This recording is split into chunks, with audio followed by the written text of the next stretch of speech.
एखाने उपस्थित सबाईके नमस्कार जानाई। कृष्णानगर लोकसभा सीट पश्चिम बंगाल की 42 लोकसभा सीटों में बहुत अहम है।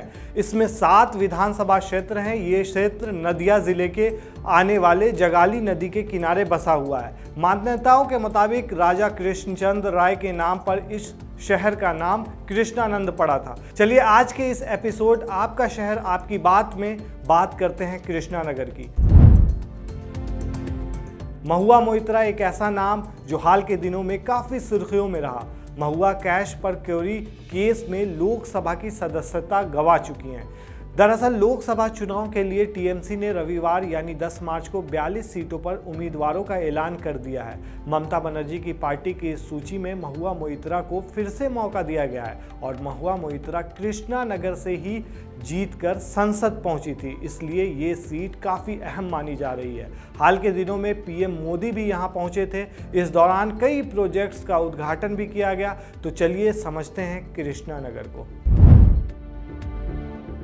कृष्णानगर की औसत साक्षरता दर की बात की जाए तो ये 88% से अधिक है। यहाँ पुरुष साक्षरता दर 91% और महिला साक्षरता दर 85% है। यहाँ की आधिकारिक भाषा बंगाली है, जबकि अंग्रेज़ी, हिंदी और उर्दू का भी खूब इस्तेमाल यहाँ होता है। यहाँ मुख्य रूप से चावल और आम पैदा होता है। इसके अलावा चीनी मिलें, पशुपालन और मछली पकड़ना भी इस क्षेत्र की खासियत है।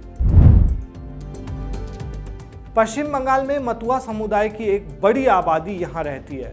बंगाल में इस समुदाय की आबादी तकरीबन 2 करोड़ से ज़्यादा बताई जाती है। पश्चिम बंगाल के नादिया, उत्तर और दक्षिण 24 परगना जिले में 40 से ज़्यादा विधानसभा सीटों पर इस समुदाय की अच्छी पकड़ मानी जाती है। आपको बता दें कि कृष्णानगर सीट बांग्लादेश की सीमा से लगी हुई है, इसलिए ये समुदाय इस जगह के लिए काफ़ी अहम माना जाता है। अब ये समझ लेते हैं कि साल 2014 के लोकसभा चुनाव में यहाँ के नतीजे क्या रहे थे। तो साल 2014 में यहाँ से टीएमसी के तापस पाल जीते थे। उन्होंने सीपीएम के शांतनु झा को हराया था। तापस की जीत का अंतर 71,000 वोट रहा था। तापस पाल को साल 2014 के लोकसभा चुनाव में 4,38,000 वोट मिले थे। वहीं सीपीएम के शांतनु झा को 3,67,000 वोट मिले थे। अब बात करते हैं 2019 के लोकसभा चुनाव की कि इसमें क्या हुआ था। साल 2019 के लोकसभा चुनाव में टीएमसी की महुआ मोइत्रा ने जीत हासिल की थी। यहां से महुआ मोइत्रा को 6,14,000 वोट मिले थे। वहीं दूसरे नंबर पर बीजेपी के कल्याण चौबे रहे थे।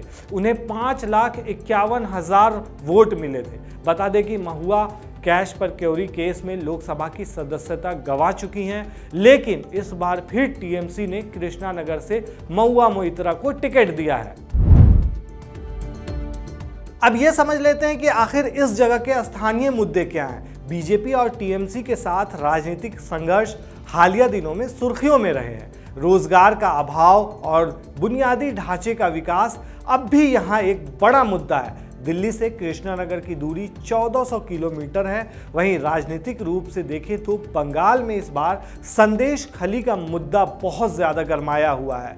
तो बीजेपी और टीएमसी के बीच यहां कांटे की टक्कर देखने को मिल सकती है। साथ ही बात करें वहां के सीट की, पश्चिम बंगाल में कुल 42 लोकसभा सीटें हैं, जिसमें टीएमसी ने 19 सीटों पर कब्जा जमाया है और बीजेपी को 18 सीटें मिले हैं। वहीं कांग्रेस को महज 2 सीटें मिली थी। आपको क्या लगता है इस बार कृष्णानगर से किसकी जीत होगी? हमें कमेंट बॉक्स में ज़रूर बताएं। शुक्रिया।